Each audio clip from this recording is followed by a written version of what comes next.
So let's go through a quick minimalist gym selling routine that only takes two 30-minute sessions a week. And the way we're going to do this is we're going to have two workouts a week, and they're going to be full body workouts because ideally we want to have twice a week frequency for all of our muscles if we are training our muscles, right? I've made it a bit clear in previous videos that if you don't want to train legs, then you don't necessarily have to. But assuming we're training the whole body, right, we want to have two times frequency. And even if we only have one set twice a week, that's still going to stimulate growth, even in trained lifters as well. So that's going to be the minimum, is one set for each muscle group. And the way we're going to do this is we're going to do 6 exercises, right? 6 exercises. It's going to be 2 exercises for the pushing muscles, which is the chest, shoulders, and triceps, 2 exercises for the pulling muscles, and 2 exercises for the lower body muscles. And usually in a like traditional science-based full body routine, it's going to be 3 exercises for each, right? So it's going to be 9 total, but here we're going to break it down to only 6 total. And in the end, I'm also going to give you the super minimalist setup that's only going to be 3 exercises total, where you literally have like one press, one pull exercise, and one lower body exercise as well, if you only have like 10 minutes, 15 minutes to train. So let's get into it. Firstly, it's going to be the pushing muscles, right? Pushing muscles. We're going to have the options you can have are a lateral raise with a close grip incline press or a shoulder press with the pec fly. You can pick whatever combination you like, but both of these combinations are going to train the front delts, side delts, chest, and the triceps. Because firstly, we know that a lateral raise trains the side delts, and the close grip incline press will train the front delts, chest with the upper chest bias, and the triceps as well because it's close grip.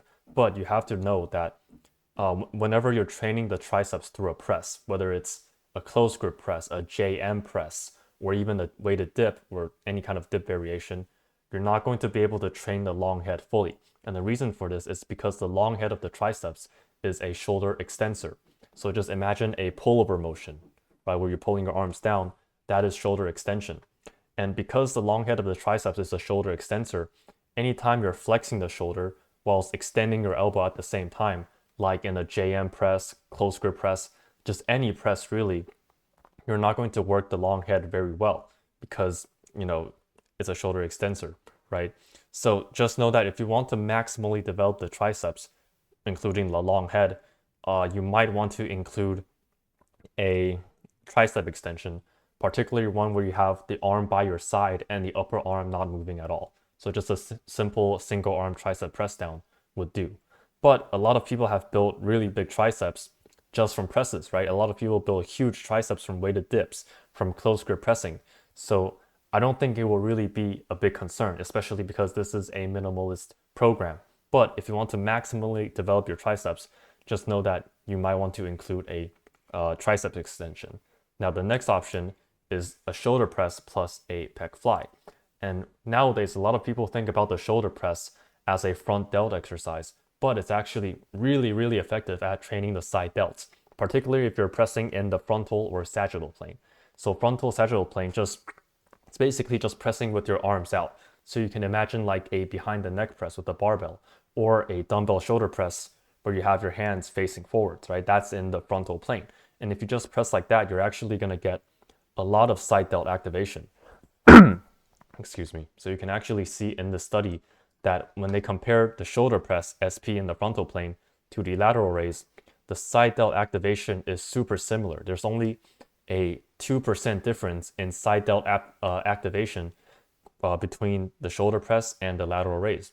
So if you do the shoulder press, right, in the frontal or sagittal plane, it's going to be really effective at working the front delts, really effective at working the side delts, and it's also going to work the triceps. Again, it's not going to work the long head that well, just like the dips, but it's going to work the triceps. And it can even work a little bit of the upper chest as well, especially in the sagittal plane. So we combine the shoulder press with the pec fly, which trains the whole chest. That's how we train all of the pressing muscles. So just pick whichever one you like. I've done shoulder press plus pec fly for a little bit now, and recently I've been switching over to a lateral raise plus a close grip incline press, and I've been really liking that. So take your pick, just 2 exercises for the pushing muscles. Next is going to be the pulling muscles, which are rear delts, traps, lats, and biceps. And the way we're going to do this is through option 1, a neutral grip chest supported row plus a curl. Now, a neutral grip chest supported row, it's actually a very underrated back exercise because you can literally train your whole back with just this exercise, right? Neutral grip, so your arm is tucked by your side. We know that obviously that's going to train the lats, but that's also going to train the rear delts really well. Just look at this over here, right? This is sagittal plane. So the neutral grip row that we're doing and also a neutral grip chin up as well are both going to be in the sagittal plane. And you can see that the rear delts actually have really good leverage and really good activation in sagittal shoulder extension, which means that any kind of chin up where you have your elbows by your side, any kind of row where you have your elbow by your side, that's also going to train the rear delts really well actually. So neutral grip chest supported row is going to train the lats, it's going to train the rear delts, and because it's a row, right, you're doing scapular retraction, it's also going to train the traps. Although it's not going to train the traps as well as the wide grip row, it's still going to train the traps. So if you just want one back exercise that trains the entire back, a neutral grip row or neutral grip chest supported row, it's going to be a really good option. And then we can just combine it with any curl of your pick, right? Do seated dumbbell curls, you can do hammer curls. If you do a free weight preacher curl, particularly one at around 60 degrees of incline, that's going to bias the biceps brachii more than the other elbow flexors, like the brachioradialis. And that's because that's in that range where the biceps have the best leverage. But really, any curl will work, right? Just a simple seated dumbbell curl will be just fine. That's the first option. Now, second option is going to be a palms up pull down, right? Similar to the one that Mike Menser would recommend. And that's going to work the biceps, that's going to work the lats, and like we talked about earlier, right? Sagittal plane shoulder extension is going to work the rear delts really well. So that's just going to be one exercise for the lats, rear delts, and biceps. And to complement that, we're going to need an upper back exercise as well because that's the part that gets left out. And for your upper back, you can do a basic wide grip row for even more rear delts and upper back, or you can just do a Kelso shrug from the chest supported row machine. I'd say if you want to focus on your biceps, I would recommend this combination, and that's what I'm doing right now. Just you can actually start with the curl, right? You don't have to do this in this order, right? None of this is in a specific order. But you can actually just start with the curl and then do a neutral grip chest supported row. That's going to train your entire back, lats, traps, rear delts, and biceps. And so will this combination as well. So that's how you pick 2 exercises for the pull muscles. So far we have 4 exercises total that's going to train our entire upper body. And you can do as little as 1 set each minimum. Right, now let's move on to the lower body muscles. And again, it's going to be super simple. First option is a leg curl plus any kind of leg press or a squat.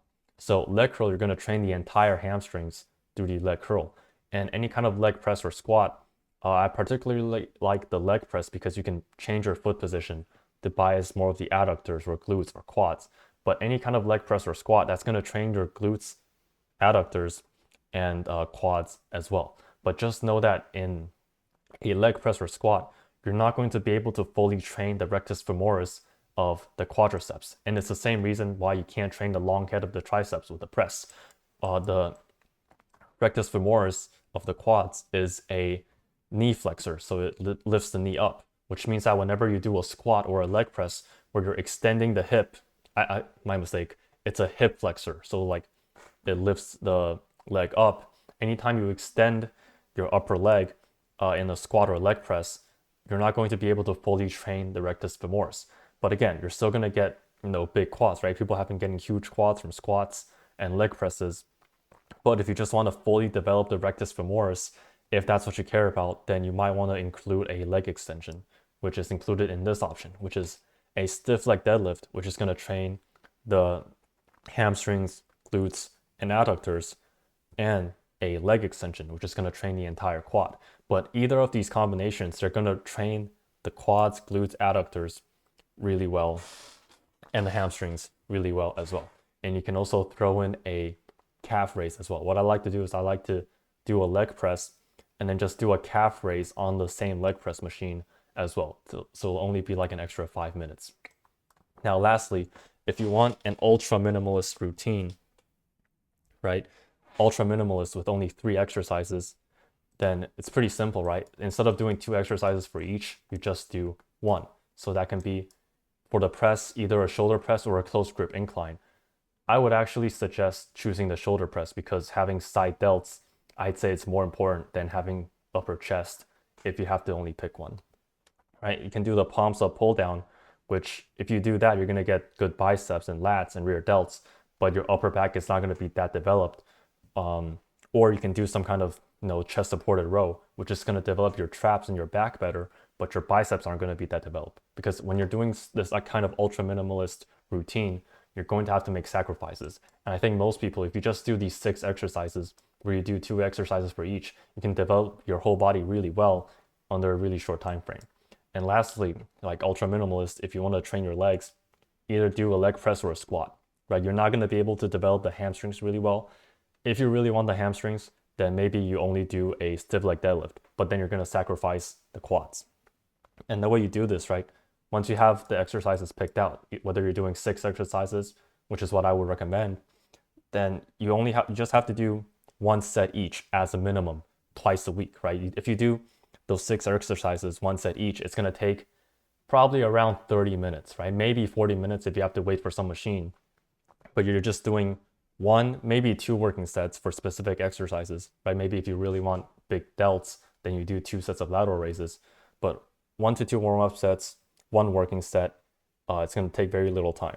And for the rep range, I will recommend something like 6 to 10 or 4 to 8 as well. So that's going to be a really good rep range for you. And lastly, if you want to join the BP Fitness Discord server, click the link in the description. I have exclusive videos on programming, like I have custom programs.